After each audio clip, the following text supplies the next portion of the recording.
Olá, bom dia, graça e paz, que Deus abençoe a todos nesta manhã de segunda-feira, que todos venham ter uma semana de bênçãos e de vitórias, todos que passaram ali na igreja nesse último domingo, pessoas que vão estar com a gente nessa próxima terça-feira, que Deus abençoe a todos vocês. Hoje nós vamos terminar mais um livro da Bíblia, o livro de Eclesiastes. Hoje eu quero explicar mais 3 capítulos na luz da palavra de Deus. Eu estou aqui com a Bíblia e eu quero explicar para você esses 3 capítulos, 10, 11 e 12 de Eclesiastes, tá certo? Ele começa aqui oferecendo conselhos práticos sobre a sabedoria e insensatez do dia a dia. Nós vamos encontrar isso muito no livro de Tiago e nós vamos chegar lá também. Conselhos práticos do dia a dia. E aqui no verso 1, aqui Salomão ele fala assim, ó, do capítulo 10. Assim como a mosca morta produz mau cheiro e estraga o perfume, também um pouco de insensatez pesa mais do que a sabedoria e a honra. Então, uma mosca morta, além de cheirar mal, estragou o perfume. Acabou com tudo. Assim, o insensato pesa mais do que a honra e a sabedoria. Nós temos que tomar cuidado com as coisas pequenas. Porque as coisas, ninguém vai tropeçar, ninguém tropeça numa montanha, ninguém tropeça numa pedra grande. As pessoas vão tropeçar naquilo que é pequeno. E você tem que tomar cuidado. Assim como a língua é um dos menores órgãos do corpo, mas ela pode causar um prejuízo, uma perda muito grande. Assim como Sansão, ele usou as raposinhas para incendiar uma lavoura. Então, nós temos que tomar muito cuidado. Talvez você fale assim, não, isso daí não tem nada a ver. Ah, não, isso daí não tem nada a ver. É isso que pode te trazer um grande peso, um grande prejuízo, uma grande perda incalculável. Então, nós temos que tomar muito cuidado. Aqui, no verso 2, ele diz assim, ó, olha só, no verso 2, o coração do sábio se inclina para o bem, mas o coração do tolo para o mal. Uns vai se inclinar, os judeus que falam muito isso. Uns vão se inclinar para o lado direito e outro para a esquerda. O coração do homem sábio se inclina para o bem, para a direita, e o do tolo para a esquerda. Para um bom entendedor, um pingo é letra.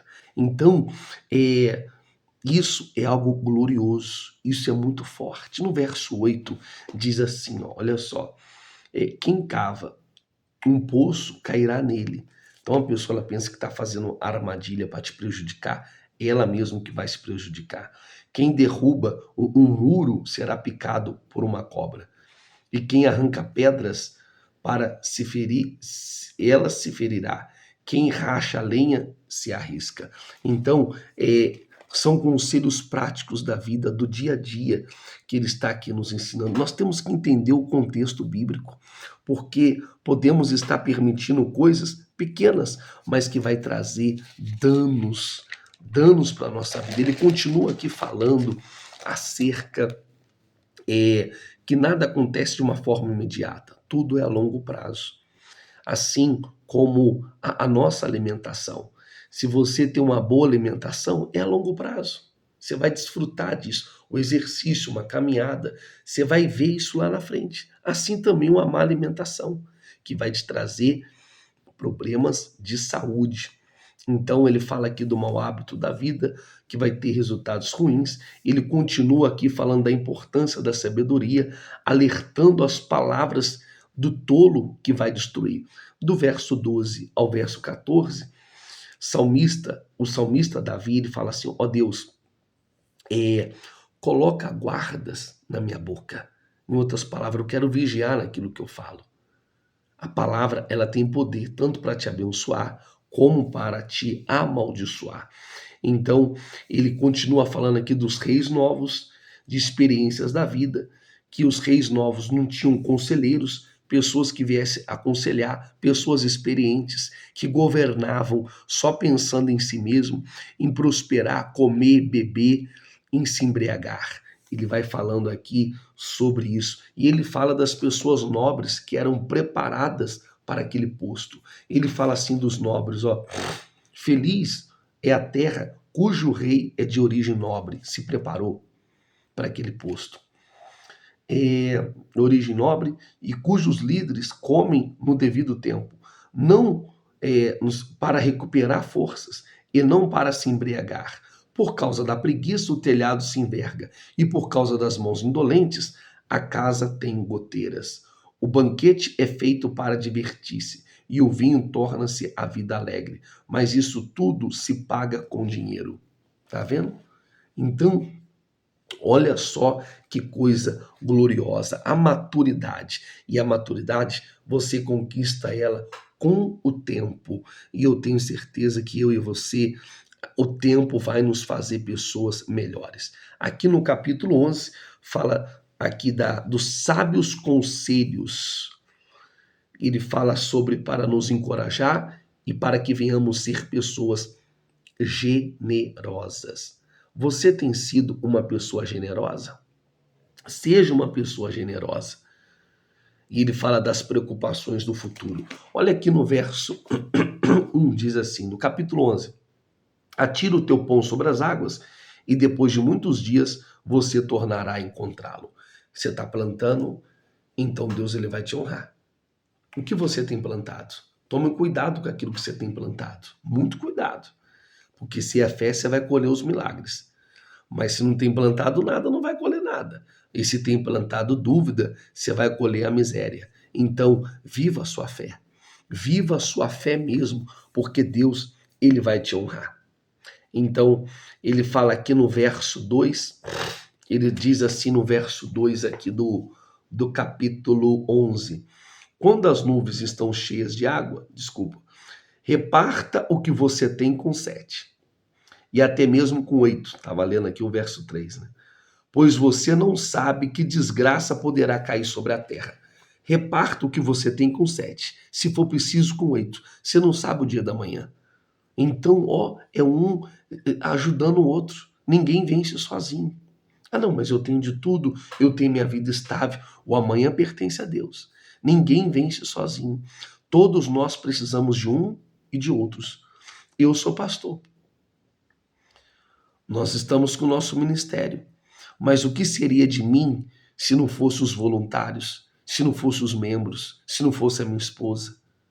Então ninguém vence sozinho, é um conjunto. É um conjunto de coisas. E é isso que o Salomão está falando aqui, né? É para você ser uma pessoa generosa.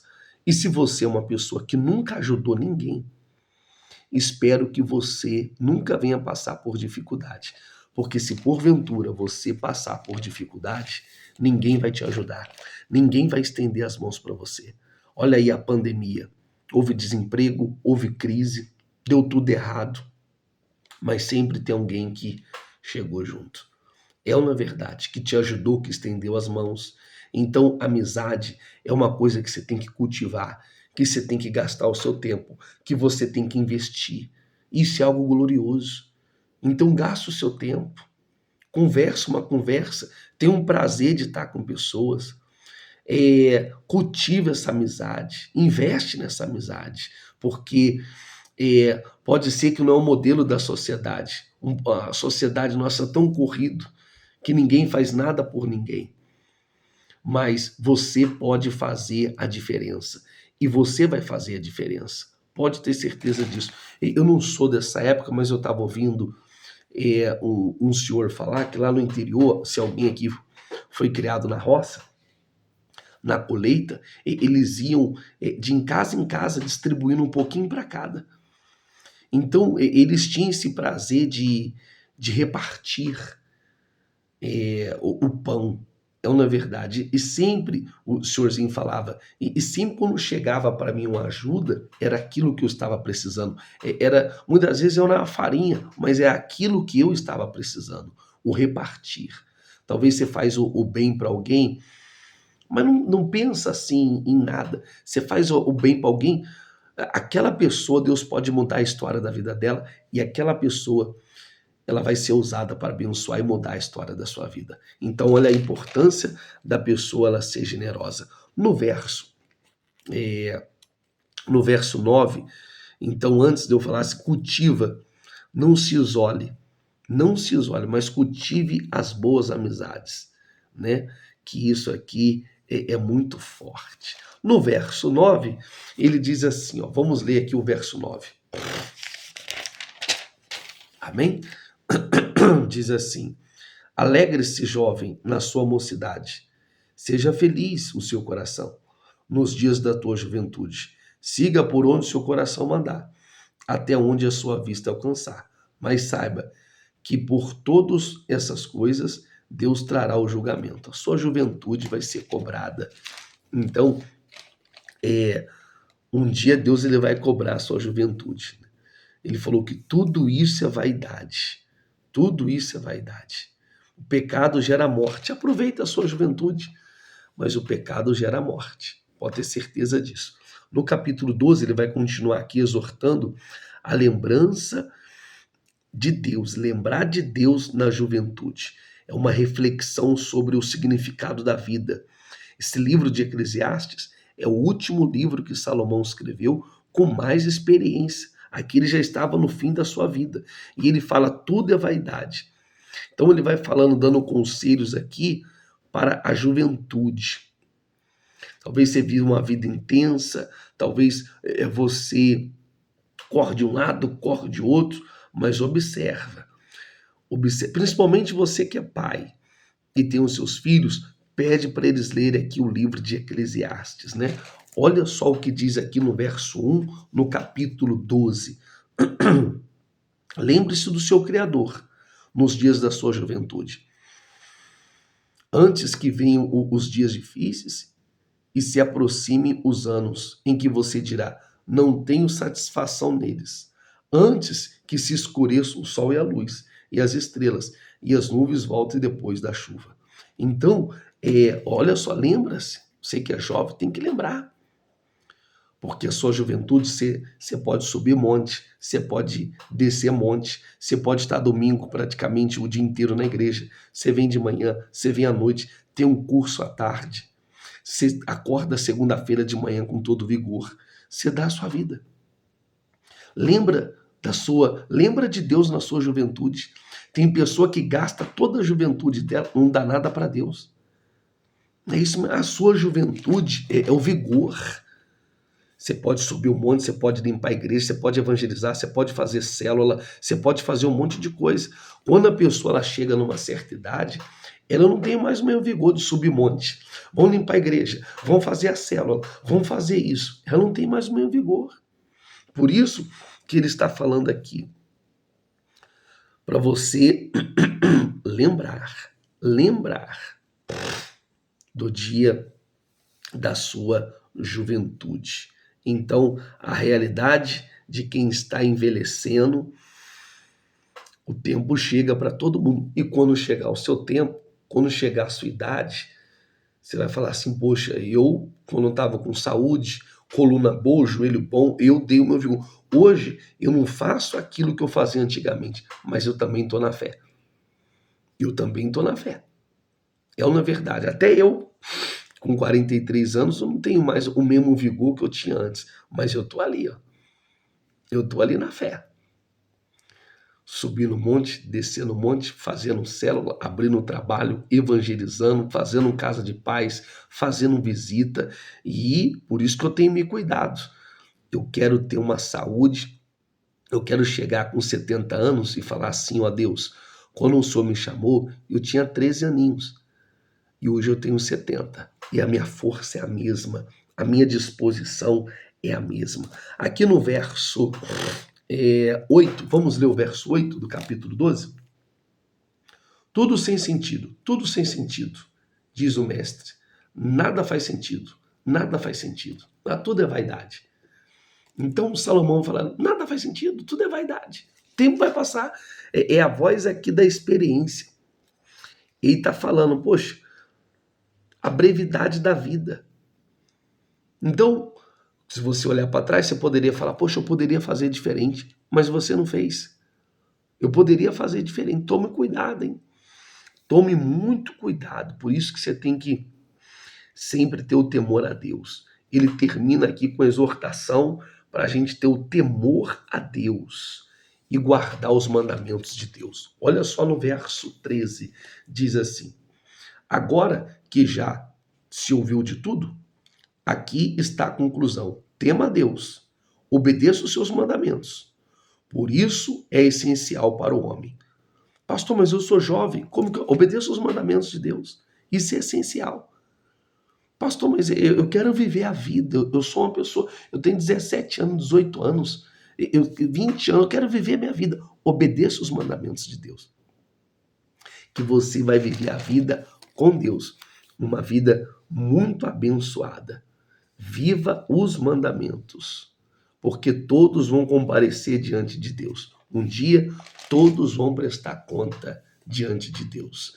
No verso 14 diz assim: pois Deus trará o julgamento, tudo o que foi feito, inclusive tudo o que está escondido, seja bom ou seja mal. Nada é oculto que não seja revelado. Tudo que estava escondido, seja bom, seja mal, um dia você vai prestar conta com Deus. Terminamos hoje mais um livro da Bíblia.